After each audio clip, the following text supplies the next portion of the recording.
tell y'all, I absolutely hate going out of town because it takes me so much to get back home. Oh, that's salt and pepper. Salt and pepper in the day. Do you really want me, baby? I'm not even drinking. Anyway, y'all, the First Ladies of Freight episodes, the last two episodes, child, I forgot what number they was. We gonna call these Drunk and Crunk, because that's what Chloe ass did. Wanna talk about it? Here you go.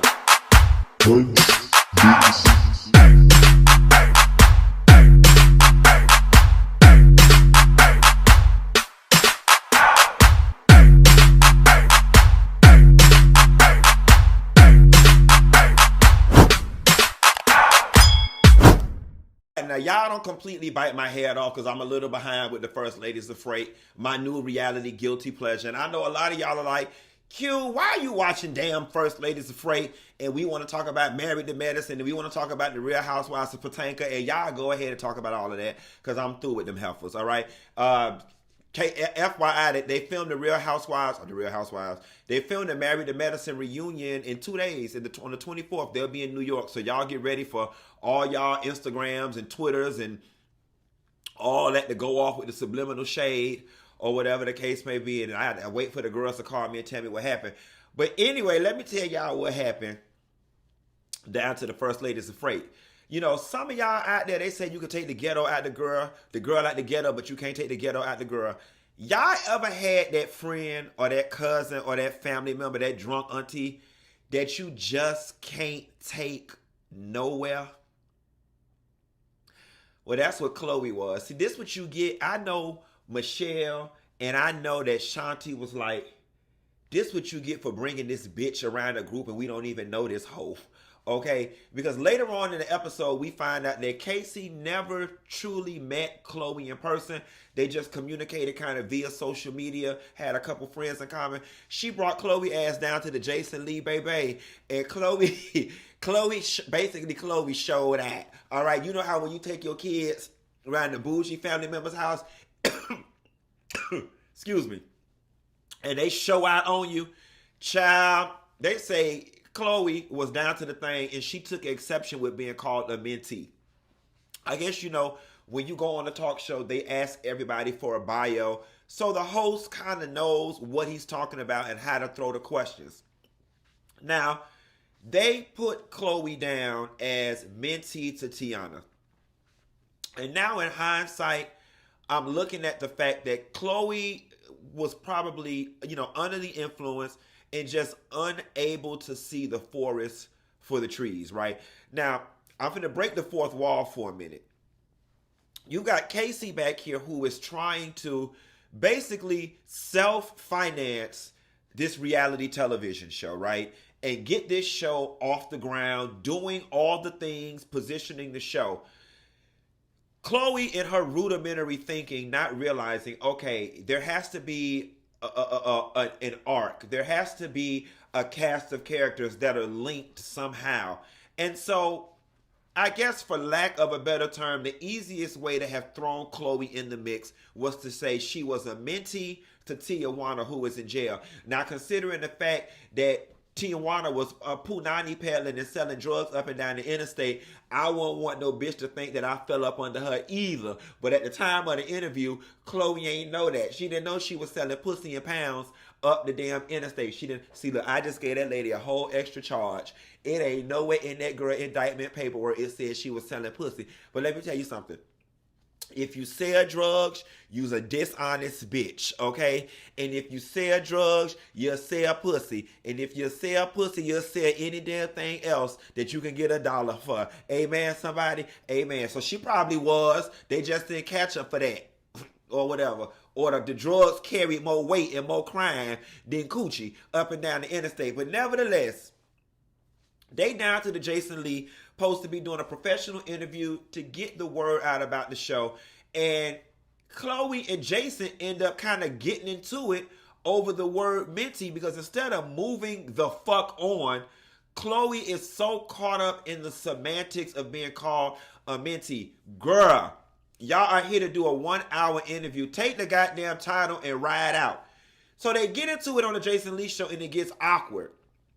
Girl, come to find out after the show, Casey and Chloe get into it bad down to the elevator, baby. Michelle say they was fussing all up and down the vestibule, all in the veranda, all in the lobby, all in the green room, waving hands and cussing and carrying on. It got real ghetto. But see, they had no turn. This Dr. Heavenly, I call her back. Hold on. Dr. Heavenly, I'm in the middle of recording a video. Let me call you back in about 20 minutes. Okay. Okay, bye. Anyway, child, we finna get the gossip, bitch, before they go to the reunion. Anyway, they down there fussing all down to the lobby. And Casey didn't like it. Casey did not like it at all. She's like, listen, I brought you here. I put you on this platform. Girl, what is you doing? Or whatever. So then we fast forward to Chloe, and she begins to tell a little more of her story. And she begins to say, she took exception with the mentee title because she got it out of the mud. Nobody helped her with anything. She went to one class from Tijuana, and that was it. So she doesn't want to be called a mentee. And you know what? I get that, and I begin to understand it, but I'm still going to lean on she should have let it ride on that interview. And this probably comes with not being media trained as well, knowing that you brought more attention to the mentee title than would have been brought to it had you just let it ride up under the radar. You actually shed light on it, and now it's making us look at you like you were some amateur, like you're some young girl in the game because of the way you handled yourself. Honestly and truthfully, had she just shut the hell up, our brains probably would not have made the correlation, especially considering the fact that Tijuana is in jail, and we've never seen a single scene with Tijuana mentoring you or even telling you how to place an order at McDonald's. We would have never made that correlation. You made us now look at you like you were the newbie, the young girl on the block who needs guidance and mentorship from these older ladies. You did that. But one thing that was very, very, very, very, very profound to me is that in Chloe's green screen, she let her guard down a little bit, and she speaks about how her hairdresser friend changed her life. That Chloe was, never went to school. She got in her books and learned, dispatching and stuff on her own from self-study, which is to be commended, guys. It takes a lot of energy to be self-motivated and to be somebody who can do self-study. As college educated, as many times as I've gone to college, I'm here to tell y'all online classes were the worst for me because for me, it requires two levels of attention paying, right? It's like I have to teach myself the material, and then I have to learn the material.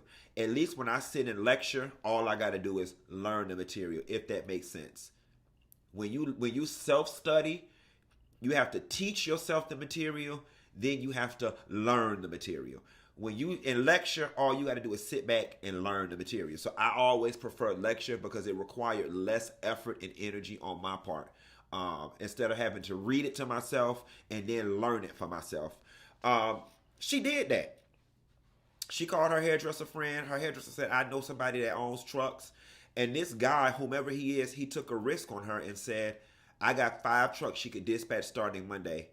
That's amazing. And I don't know if the kudos should be given to the hairdresser or the kudos should be given to the truck driver that had the 5 trucks. But that is amazing. It's serendipitous. And that is how you know, God is real and God is on your side when things just happen like that. I always say, especially at 40 years old now, I have learned, y'all, to stop swimming upstream. Stop swimming upstream. I go with the flow. I go in the direction that the universe is pushing me, baby. And sometimes it may not feel good, but it always works out for your good. And things that are meant for you, I'm not going to lie to you, they literally just align and they fall in your lap. Everything I have ever gotten that has taken me to the next level, I have never had to fight for. I have never had to fight for. And all the while, I be over here, grinding over here, hustling backwards, thinking that this is what I need to be doing, and then bam, it just falls right into my lap. So lesson learned. Things that are meant for you, I think Coach Stormy says best, the universe wants for you what you want for you, or something like that she says. But anything, everything you want is waiting for you, or something like that. Anyway, I ain't trying to be Mahatma Gandhi. I'm just telling y'all what the hell going on. So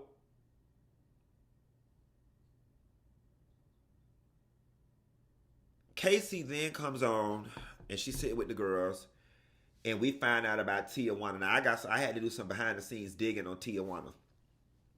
Tijuana was already out on bail. She thought that she was going to go to her sentencing hearing, get sentenced, and then come back out and have an opportunity to get her affairs in order, so on and so forth. Baby, the judge banged that gavel and took Tijuana ass to jail immediately. Now, some of y'all dropped down in my comments, and I even went over there into the Detroit archives, and y'all told me it's pronounced Novi, not Novi. I went over there to find out what was going on in Novi. And Tijuana and her male lover, they were caught up in some big time shit, y'all. And come to find out, Tijuana did two things that did not work in her favor. A, they said she was caught harassing the witnesses. All right, harassing and threatening the witnesses while you already out on bond. Number two, they said Tijuana took to social media and told all her supporters to come up to the courthouse and support her. Now, who does that? The quickest way for your ass to go to jail is to upset the judge. Why would you tell your... That was like when Tyrese was on the front steps of telling the people, come meet him at his child support case. Why would you invite a mob of people to your court case thinking that you're going to gain favor with the judge? The fans, the people, the viewers, the people that like and comment on your shit on Instagram can't do nothing for you. You is appealing to the wrong person. You should have been selling drugs and pussy to the district attorney's office. Okay? Not to the community. The community's already fucked up and plagued with drugs. You should have went down in your finest Fredericks of Hollywood and sold that big, tall pussy up and down the stairs of the district attorney's office, and you should have rubbed your booty on the judge the next time you saw his ass in the grocery store. That's how you win favor with the people. Not telling the people to come up to the courthouse and intimidate and annoy the judge. And as a result of her already being out on parole, and it's probably her threatening that witness, she ended up having to turn herself in immediately and ended up going to jail. Oh, my under eye feelers feeling, honey. She did that. Then we get into episode 9. So in episode 9, Chloe gets an opportunity to redeem herself. She goes on the Finesses Only podcast, and she's a bit more mild-mannered, a bit more, easygoing, or the case may be. We find out that before the Jason Lee interview, Casey did a couple shots. That, there's liquor on the Jason Lee set, and she did some shots. Now listen, I'm not trying to excuse her bad behavior, but I'm just going to try to explain a little bit of it. Sometimes when people are nervous, especially when they've been thrust in an environment, she's got multiple things working against her. A, I'm with a group of girls that I don't know. B, they're older than me. C, they're more successful than me. So all of those things weigh on a person's well-being or mental well-being. Then I'm on this big media platform. I've never done this before. That's a lot of nerves. That's a lot of nerves. And so she went to the bathroom and Lord, that was a Freudian slip. She went to the bar. But while I'm on the subject of bathrooms, the bitch probably went to the bathroom too and did a couple bumps, quiet as kept. Now y'all know, bitch, I ain't no stranger to no bump. Okay? Alcohol bring you down. Cocaine bring you up. Mama was up. She was all the way up. Bring it up, bring it up, your good love deserves an encore. Mama went to that bathroom and had an encore and a finale. And a standing ovation. Bravo. Allegedly. Or whatever. I wouldn't be surprised if Mama had went to that bathroom and tooted and booted, because she was too crunk up on that stage, up on that platform with Jason Lee. Something was wrong with it, but we're going to go ahead and leave it to alcohol. She said she was on alcohol. They go to ATL, and it was so cute to see the girls walking through some of my old stomping ground. They said it was a club called Bailey. It used to be called Victory. The niggas in Miami had a Victory, and they had moved it up there. Now, I don't know if they sold it and called it something else, but when I was hanging out to the motherfucker, it was called Victory. They went to Victory, and it was real cute. And then Cassie meets up with Chloe, and, they kind of talk things out. And then, y'all, we get some very, very, very, very, very interesting tea. And see, the show don't tell it all, so I'ma tell it, because I had to get in contact with Casey Cooper. I figured, the show was small enough where the people were still accessible. So I was able to get in contact with Casey Cooper and get a little bit of the behind the scenes of what was going on. And it was bigger than Tiana just calling Casey and getting an attitude because she's in prison. The real story goes, they had been working on this expo for a very long time. And Tiana felt like by the time she went to jail, they should have already been reaping the benefits of whatever work that they put into this expo. And that her and Michelle could have been sending her more money. But see, I'm confused, y'all, because I've never been to prison before and I've never had to put no money on anybody's books, all right? But this is just the way my rational brain works. I would assume that it would be a safety hazard for any inmate to be sitting up in prison with $10,000 on their books, right? Because I think that would make them a target or a mark. If I'm not mistaken, I do think that there's a limit that a person could have on their books. But, Casey reveals that her and Michelle sent Tiana money. And she still, wanted more. It wasn't enough. It wasn't enough. My whole thing is, how would you have survived in prison had you not known Casey or Michelle? What was your family doing? Like, you showed us all these family members that you had. And how much money do you need? Again, this is just me being ignorant to the prison system because I don't know. But I would assume that $400 a month is more than enough money for somebody in prison. I mean, because all you're doing is buying snacks and sanitary supplies and I imagine maybe some coloring books. I mean, some toiletries. I'm assuming that that's the only thing you can buy in commissary. So how much money do you damn need? And why are you so up in arms with Michelle and Casey? And, Casey goes on the show and behind the scenes, which she told me, and that, Tiana just launched into her about, how she deserves and she needs this and wants this. And Casey lets it be known on the show, listen, I put hundreds of thousands of dollars already into this trucking expo. We ain't sold a nan ticket yet.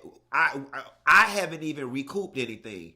And you haven't put anything in. So how do you feel you're owed something when you ain't even put anything in just yet? Which is very valid. And I was telling Casey when I was on the phone with her, I said, could it be a situation where it really don't have nothing to do with the amount of money and just the simple fact that this person is locked up and their emotions are just running wild because they're in jail and, just a lot of energy, that anger needs to be pointed somewhere. And, maybe it is, maybe it isn't.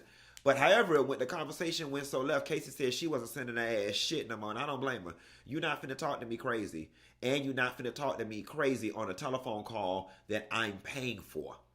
Because you called collect. That's just not what we doing. That's not what we doing. Then, Shanti reveals and we find out that Tiana's kind of feeling the way that Chloe is replacing her. And again, I understand that these people are in prison in real time, so their feelings can be real. But girl, you ain't here for 4 years. Like, honestly, Tiana, do you honestly expect that life is not supposed to go on for the next 4 years while you in prison panhandling for tampons and Twix? Like, girl, you'd have been better off making an argument about not having no money than you would about them replacing you with Chloe. The show must go on. It ain't like you was going to jail for 6 months. Then I can understand postponing the event. Girl, you got 4 years. So whether they replaced you with Chloe, your daughter, your sister, one of the people you were selling drugs to, it don't matter. You in jail for 4 years. What is these people supposed to do? And this girl need to recoup her money. And child, that's that on that. So next week, we see some more interesting things unfold. I've learned something else too, but I'm not going to tell it. I'm going to let y'all see it on the next episode. But the First Ladies of Freight, y'all, this show is really entertaining because it's real life happening in real time. Like, the episodes that we're watching were filmed not too long ago, which makes this very interesting because it's not like the traditional reality TV show where we're watching something that's already been resolved and fought over 19 times and played out on social media before we actually see it on our screen. And honestly and truthfully, real-time reality TV might be the way of the future. Real-time reality TV, where we're watching a show that's been filmed. What we're watching was filmed 2 weeks ago. I think that may be a very smart plan. 1 week to film, 1 week to edit. And then bam, just give us what you got. That could be the future. If y'all start seeing that on TV, remember where you heard it first. Anyway, y'all, The First Lady's Afraid. Be sure to check it out. And if you're new to my channel, be sure to like and subscribe. And I'll call y'all hoes later. Bye.